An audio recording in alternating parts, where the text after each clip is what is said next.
مستقبل کے سہانے خواب اپنی آنکھوں میں سجائے میں عظیم کی دلہن بن کر اس گھر میں آ گئی تھی، لیکن میرے سارے خواب چکنا چور ہو کر رہ گئے جب عظیم میرا گھونگھٹ اٹھانے کے بعد محبت بھری باتوں سے میرے کانوں میں کہی کہ اچانک کمرے کے باہر سے عجیب سا شور بلند ہونے لگا۔ عظیم سمیت میں بھی پریشان ہو گئی۔ عظیم مجھے کمرے میں تنہا چھوڑ کر باہر لاؤنج کی طرف بھاگے۔ میں تو باہر نہ گئی، میں نئی نویلی دلہن تھی، دوسرا یہاں کسی کو نہیں جانتی تھی سوائے اپنی ساس کے۔ عظیم کو بھی آج ہی میں نے روبرو دیکھا تھا، ورنہ ان کی تصویر ہی دیکھی تھی۔ بس اب تک میں وہاں بیٹھ کر عظیم کا انتظار کرنے لگی، لیکن پتہ چلا کہ میری نند کو بے ہوشی کا دورہ پڑا ہے اور عظیم اسے ہسپتال لے کر گئے ہیں۔ میں عظیم کا انتظار کرتے کرتے سو گئی۔ فجر کے وقت وہ آئے اور سو گئے۔ ساری رات ہسپتال میں گزارنے کے بعد انہیں نیند آ گئی۔ میں نے عظیم سے کل والے واقعے کے متعلق پوچھا تو وہ ٹال گئے، کہنے لگے نازین میری 30 سالہ بہن ہے، اس کی صحت ٹھیک نہیں رہتی، اسے دورے پڑتے ہیں۔ عظیم نے کہا تو مجھے نازین کا دکھ ہوا۔ پھر اگلے دن عظیم نوکری کے سلسلے میں دوسرے شہر چلے گئے۔ وہاں ان کو بھی گھر نہیں ملا تھا، اس لیے مجھے مجبوراً سسرال میں ہی رہنا تھا۔ میں نے گھر کے کاموں میں حصہ لینا شروع کر دیا۔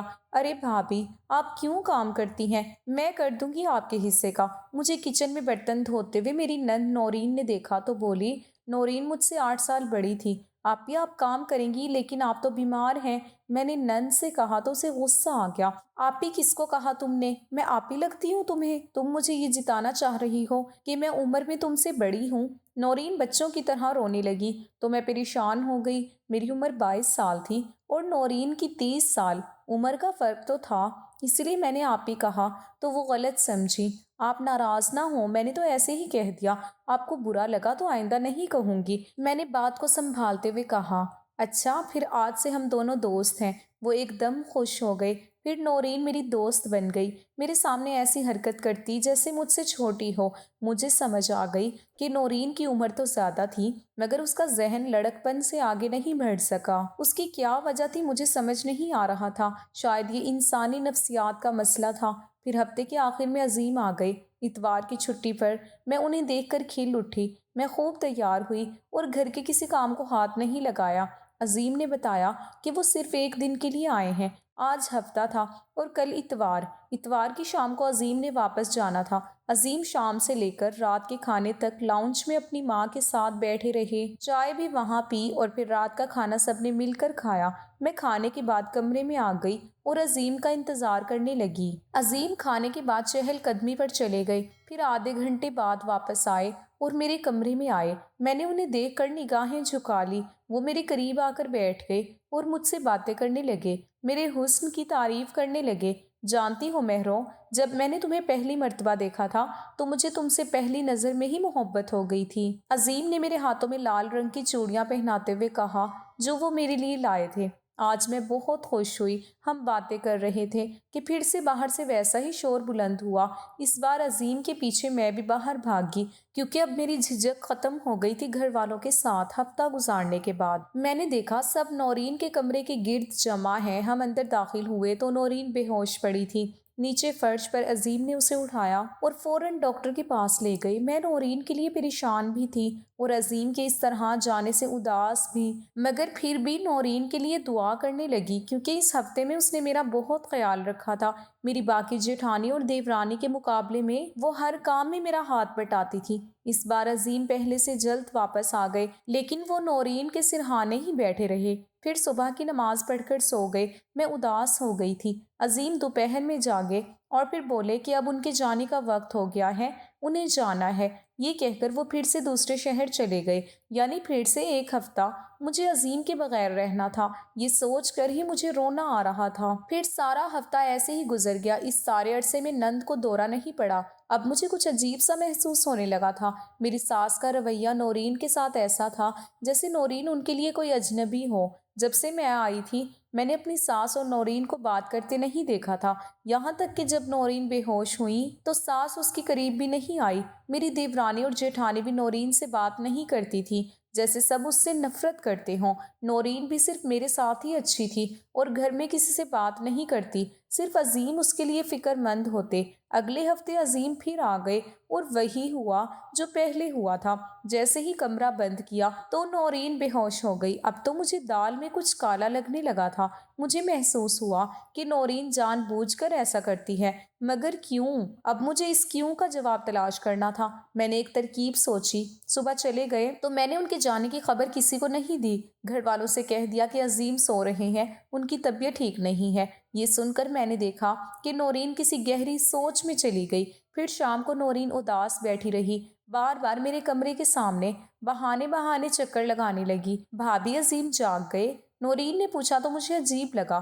اس نے کبھی عظیم کو عظیم بھائی نہیں بولا تھا، انہیں صرف عظیم کہتی تھی۔ پہلے میں نے سوچا کہ اس سے کہوں کہ عظیم کو بھائی کہا کرو، خالی نام لینا برا لگتا ہے۔ پھر مجھے یاد آیا کہ جب میں نے اسے آپ ہی کہا تھا تو وہ کیسے رونے لگ گئی تھی، اس لیے میں کچھ نہ بولی۔ جیسے ہی رات ہوئی تو میں نے نوکرانی کو اپنے کپڑے پہنا دیے اور خود عظیم کے کپڑے پہن لیے۔ کمرے کو کنڈی لگا دی، سب گھر والے سونے چلے گئے۔ میں نے نوکرانی کو موٹی رقم دی تھی اس ڈرامے کے لیے۔ تھوڑی دیر بعد مجھے محسوس ہوا کہ کوئی ہمیں دیکھ رہا ہے، مگر کہاں سے؟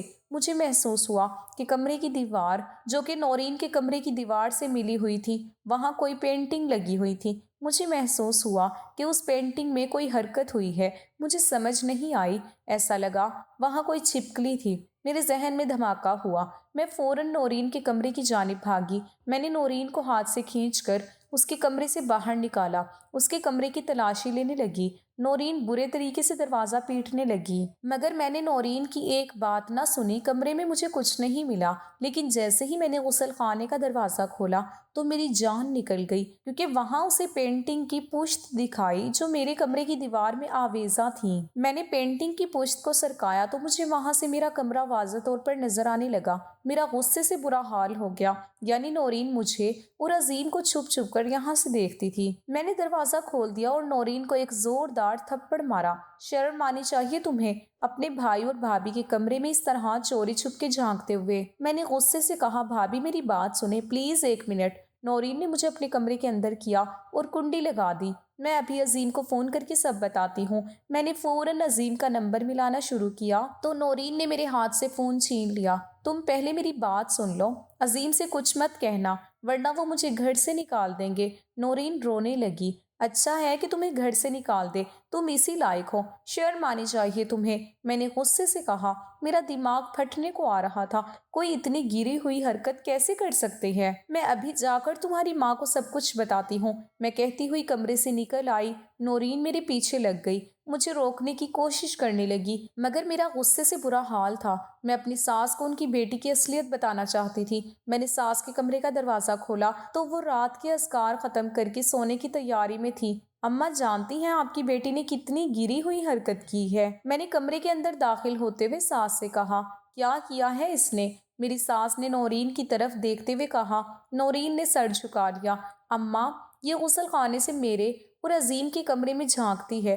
یہ جو عظیم کے آتے ہی سے بے ہوشی کا دورہ پڑتا ہے نا، یہ بھی ساری اسی کی سازش ہے۔ میں سب سمجھ گئی ہوں۔ یہ ہماری شادی سے حسد کرتی ہیں کیونکہ اس کی اپنی شادی نہیں ہوئی۔ جو لڑکیاں والدین کے گھر بیٹھے بیٹھے اپنے بال سفید کر دیتی ہیں وہ ایسی ہی ہو جاتی ہیں۔ میں نے اپنے غصے کو قابو کرتے ہوئے ساس سے کہا، لیکن مجھے حیرت کا جھٹکا تب لگا جب ساس نے اس بات پر کوئی رد عمل ظاہر نہیں کیا۔ سو جاؤ تم دونوں، بہت رات ہو گئی ہے، ساس نے آرام سے کہا تو میرا فشار خون پھر سے بلند ہونے لگا۔ آپ کی اپنی بیٹی کی کوئی غلطی نظر نہیں آ رہی؟ آپ اسے کچھ نہیں کہہ رہی صرف اس لیے کہ یہ آپ کی بیٹی ہے؟ میں نے ساس سے کہا، یہ میری بیٹی نہیں ہے۔ ساس نے کہا اور خود کو رضائی میں روح پوش کر لیا۔ میں حیرت سے دیکھنے لگی۔ نورین چلی گئی تھی اپنے کمرے میں، مگر میں وہاں ہی کھڑی رہی۔ بتی بجھا کر دروازہ بند کر دو، مجھے نیند آ رہی ہے۔ رضائی کے اندر سے ساس کی آواز آئی۔ میں نے بتی بند کی اور غصے سے دروازہ زور سے مارنے کے انداز میں بند کر دیا۔ میں اپنے کمرے میں آ کر سوچنے لگی جو بات ساس نے کہی تھی کہ یہ میری بیٹی نہیں ہے، میں بار بار اسی جملے کو زیر لب دہرا رہی تھی۔ اگر نورین میری ساس کی بیٹی نہیں ہے تو پھر کون ہے؟ میں نے دل میں سوچا، کیا وہ ان کی سوتیلی بیٹی ہے؟ یہ سوال کیے جا رہی تھی۔ میں سوچ سوچ کر پاگل ہونے لگی۔ پھر نہ جانے میری آنکھ کب لگ گئی۔ صبح سب ٹھیک تھا۔ میں نے رات والے واقعے کا ذکر کسی سے نہیں کیا، بس سوچتی رہی ساری باتوں کو۔ پھر عظیم آ گئے۔ عظیم آپ کو نورین کی شادی کر دینی چاہیے۔ اب آخر اس کے بھی جذبات ہوں گے۔ ایسی لڑکیاں جن کی شادی وقت پر نہیں ہو پاتی تو وہ ذہنی مریضہ بن جاتی ہیں اور غیر اخلاقی حرکتیں کرنے لگتی ہیں۔ آپ کوئی اچھا سا انسان دیکھ کر فوراً نورین کی شادی کر دیں، میں نے عظیم سے کہا تھا۔ انہوں نے حیرت سے مجھے دیکھا، پھر بولے، آج کہہ دیا ہے، آئندہ یہ بات نہ کرنا۔ عظیم کہہ کر کمرے سے چلے گئے۔ مجھے بہت برا محسوس ہو رہا تھا۔ مجھے لگ رہا تھا میں عظیم کی نظر میں گر گئی ہوں۔ ایسی بات سے میں نے فیصلہ کیا کہ میں عظیم کو سب سچ بتا دوں گی، ورنہ وہ مجھے ہی غلط سمجھتے رہیں گے۔ میں ذہنی مریضہ بنتی جا رہی تھی۔ اس گھر کا ماحول اب میری سمجھ سے باہر تھا۔ اس مرتبہ نورین نے کوئی تماشا نہیں کیا، آنے پر تھوڑی آرام دہ ہو گئی، پر مجھے عظیم کی یہ بات پریشان کر رہی تھی کہ انہوں نے نورین کی شادی کی بات پر ایسا رد عمل کیوں ظاہر کیا تھا آخر۔ خیر، پھر بھی مجھے نورین سے ہمدردی ہو رہی تھی۔ میں سمجھ سکتی تھی کہ وقت پر شادی نہ ہونے کی وجہ سے ایک لڑکی کی کیسی حالت ہوتی ہے۔ میں نے اپنی ساس سے اس معاملے میں بات کرنے کی ٹھان لی۔ اماں، آپ کو اب نورین کی شادی کے متعلق سوچنا چاہیے، میں نے ساس سے کہا، تو انہوں نے عجیب نظروں سے مجھے دیکھا۔ یہ ممکن نہیں ہے، میری ساس نے مختصر سا جواب دیا اور پھر سے تسبیح پڑھنے میں مصروف ہو گئی۔ مجھے غصہ آنے لگا تھا سب پر۔ کیوں ممکن نہیں ہے؟ کیا آپ دیکھ نہیں رہی کہ شادی نہ ہونے کی وجہ سے آپ کی بیٹی ذہنی مریضہ بن گئی ہے؟ میں نے کہا، وہ میری بیٹی نہیں ہے، میں نے پہلے بھی تم سے کہا تھا۔ ساس نے آرام سے کہا، لیکن میں نے تو یہی سنا ہے کہ وہ آپ کی بیٹی ہے۔ میں نے کہا، وہ میری بیٹی جیسی ہے، میں نے اسے بچپن میں پالا ہے۔ میری ساس کے اس انکشاف پر میں حیران ہو گئی۔ پھر کس کی بیٹی ہے نورین؟ میں نے پوچھا۔ مجھ سے زیادہ سوالات نہ کرو، مجھے اذکار کرنے دو، میری ساس نے کہا۔ اگلے ہفتے عظیم نے کہا کہ انہیں گھر مل گیا ہے اور وہ مجھے ساتھ لینے آئے ہیں۔ یہ سن کر میں خوش ہو گئی، مگر میری خوشی اس وقت پریشانی میں بدل گئی جب عظیم نے نورین سے کہا کہ اپنا سامان باندھ دے، وہ بھی ہمارے ساتھ جائے گی۔ نورین نے ایک نظر مجھے دیکھا اور اپنے کمرے میں چلی گئی اور سامان پیک کرنے لگی۔ آپ ایسا نہیں کر سکتے، آپ نورین کو ساتھ لے کر نہیں جا سکتے، وہ میرا سکون تباہ کر دے گی اپنی حرکتوں سے، میں نے مزاحمت کرتے ہوئے کہا، لیکن عظیم نے میری ایک نہ سنی اور نورین کو بھی ساتھ لے آئے۔ خیر، میں نے صبر کرنے میں عافیت جانی اور زندگی پھر سے رواں دواں تھی، مگر پھر سے نورین نے یہاں آ کر بیماری کے ڈرامے شروع کر دیے۔ کبھی بخار چڑھا لیتی تو کبھی ڈپریشن میں عاجز آ گئی تھی۔ اب نورین کے ایک دن عظیم اس کے سرہانے بیٹھے رہے۔ میں رات میں بار بار اٹھ کر دیکھ رہی تھی، لیکن عظیم اس کے سرہانے سے اٹھنے کو تیار ہی نہیں تھے۔ عظیم، آپ جانتے ہیں کہ نورین آپ کی سگی بہن نہیں ہے، آپ کی ماں نے اسے صرف پالا ہے، اس لیے آپ اس کے لیے محرم نہیں ہیں، میں نے صبح عظیم سے صاف کہہ دیا۔ جانتا ہوں، مختصر جواب دیا اور آفس چلے گئے۔ میرا سر چکرانے لگا جب عظیم جانتے ہیں کہ نورین ان کی بہن نہیں ہے تو ساری رات ان کے سرہانے کیوں بیٹھے رہے۔ میں نے فیصلہ کر لیا تھا کہ اب نورین کو اپنے گھر سے چلتا کر دوں گی۔ میں نے کمرے سے جھانکنے والی بات عظیم کو بتانے کا فیصلہ کر لیا تھا۔ پہلے میں نے نہیں بتایا کیونکہ میں سمجھتی تھی کہ نورین عظیم کی سگی بہن ہے، کہ ان کو برا نہ لگ جائے، لیکن اب یہ نورین میرے گلے کی ہڈی بنتی جا رہی تھی، جو نہ اگلی جا رہی تھی نہ نگلی جا رہی تھی۔ شام کو عظیم آفس سے گھر آئے تو میں نے اس رات والا واقعہ ان کی گوشے گزار کر دیا۔ وہ غصے سے کھڑے ہوئے اور نورین کے پاس گئے۔ میں خوش ہو گئی کہ اب نورین سے میری جان چھٹ جائے گی۔ نورین، کیا مہرو سچ کہہ رہی ہے؟ کیا تم ہماری خلوت میں جھانکتی تھی؟ عظیم غصے سے پاگل ہو رہے تھے۔ نورین کچھ نہ بولی، بس سر جھکا کر عظیم کی باتیں سنتی گئی، مگر میرا کام پھر بھی نہ ہوا۔ عظیم نے اسے گھر سے نہیں نکالا۔ کچھ دن بعد پھر سے نورین کی طبیعت خراب رہنے لگی۔ پہلے مجھے لگا وہ ناٹک کر رہی ہے، لیکن جب اس نے الٹیاں کی تو میں سمجھ گئی کہ وہ واقعی اس کو ہیضہ ہوا ہے۔ عظیم گھر پر نہیں تھے۔ نورین کی حالت خراب ہو گئی۔ میں نے عظیم کو فون کیا، وہ آفس میں تھے۔ انہیں نورین کی حالت سے آگاہ کیا تو انہوں نے کہا کہ میں اسے ڈاکٹر کے پاس لے جاؤں۔ میں نورین کو ڈاکٹر کے پاس لے گئی، لیکن ڈاکٹر نے ایک ایسا انکشاف کیا کہ میرے سر پر آسمان آ گرا۔ جیسے ہی میں نورین کو لے کر گھر آ گئی، عظیم گھر آ چکے تھے۔ میں آتے ہی عظیم پر برس پڑی۔ جانتے ہیں، آپ اتنا خیال رکھتے ہیں، اس نے تو آپ کی عزت تک کا خیال نہیں کیا، نہ جانے کہاں اپنا دامن داغدار کر آئی ہے۔ میں نے عظیم سے کہا تو انہوں نے نہ سمجھنے والے انداز میں مجھے دیکھا۔ ماں بننے والی ہے یہ آپ کی چہیتی کنواری ماں، میں نے غصے سے کہا تو عظیم کو جیسے میری بات پر یقین نہیں آ رہا تھا۔ وہ کھڑے ہو گئے اور نورین کے قریب آئے۔ مجھے لگا کہ وہ غصے سے پاگل ہو جائیں گے اور نورین کو تھپڑ رسید کریں گے، لیکن میری حیرت کی انتہا نہ رہی جب عظیم نے خوشی سے نورین کو مبارکباد دی، میں پھٹی پھٹی آنکھوں سے دونوں کو دیکھنے لگی۔ یہ سب کیا ہو رہا تھا؟ میں سوچ کر پاگل ہوئے جا رہی تھی۔ عظیم اور نورین خوشی سے رونے لگے۔ آپ بچائے غصہ کرنے کے اسے مبارکباد دے رہے ہیں۔ اس نے آپ کے خاندان کی عزت مٹی میں ملا دی۔ نہ جانے کس کا بچہ ہے یہ، میں نے غصے سے کہا۔ تو عظیم بولے، یہ میرا بچہ ہے اور نورین میری بیوی ہے۔ عظیم کی اس بات پر میری آنکھوں کے سامنے اندھیرا چھا گیا۔ اگلے ہی پل میں ہوش آیا تو میں اپنے کمرے میں تھی۔ مجھے ڈرپ لگا ہوا تھا۔ عظیم میرے سرہانے بیٹھے تھے۔ میں نے منہ دوسری طرف پھیر لیا۔ میں سب بتاتا ہوں تم کو مہرو، عظیم نے کہا اور اپنی بات شروع کی۔ نورین میری خالہ کی بیٹی ہے۔ خالہ نورین کو جنم دیتے وقت فوت ہو گئی تھی۔ میری امی نے نورین کی پرورش کی، پھر ہم دونوں کو محبت ہو گئی۔ ہمارا سادگی سے نکاح ہوا کیونکہ ابا بیمار تھے ان دنوں، اور انہوں نے مرنے سے پہلے ہمارے نکاح کی خواہش ظاہر کی۔ لیکن 10 سال سے نورین ماں نہیں بن سکی تو وہ ذہنی مریضہ ہو گئی۔ اسے آئے دن غشی کے دورے پڑنے لگے۔ اولاد کے حصول کے لیے میں نے تم سے شادی کی، اپنا اور نورین کا رشتہ تم سے چھپایا کیونکہ نورین نے ایسا کرنے کو کہا تھا۔ اب قدرت ہم پر مہربان ہو گئی ہے۔ عظیم بولتے جا رہے تھے۔ میرا ہر عضو کان بن چکا تھا۔ تم سے شادی کے وقت نورین نے ہم سب گھر والوں کو قسم دی کہ میں اس رشتے کے متعلق تم کو نہ بتاؤں۔ وہ نیم پاگل ہو گئی تھی ٹینشن میں، اسی لیے ہم سب نے اس کی بات مان لی، پر اب اللہ نے کرم کیا تو یہ بات ظاہر ہو گئی۔ دیکھو مہرو، بن ماں باپ کی بچی تھی، اس نے بہت دکھ دیکھے ہیں، میری دوسری شادی کی قربانی بھی دی ہے، اب تم اس کا وجود قبول کر لو۔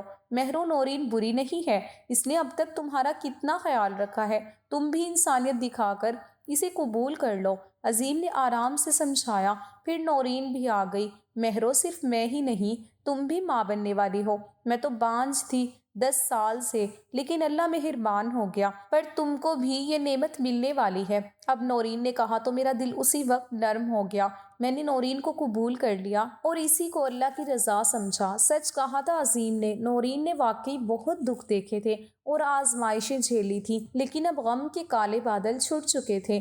10 سال کے طویل انتظار کے بعد نورین کو اولاد کی خوشی مل گئی۔ جب رب مہربان ہو گیا تھا تو میری کیا مجال تھی اس کے ساتھ برا کرتی۔